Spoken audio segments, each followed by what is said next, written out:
নাচানাচি দেখছো দুনিয়ায় না, লাফালাফি করেছো, জীবন যৌবনকে শেষ করেছো।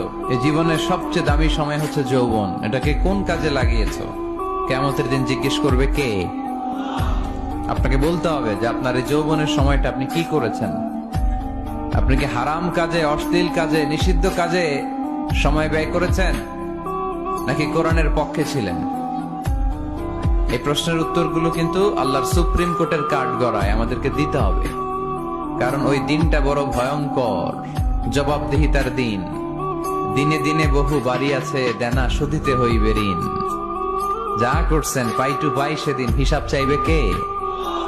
এজন্য ওই দিনটাকে বলে the day of accountability, the day of judgement. বিচার হবে সেদিন, একটা বিশাল বিচার। ওই বিচারের দিনে আমরা আল্লাহর কাছে পানাহ চাই, ক্ষমা চাই, ঠিক কিনা? আল্লাহ বিচারের দিনে তুমি আমাদেরকে মাফ করে দিয়ে জান্নাত দিয়ে দিও। সবাই পড়ি আমিন।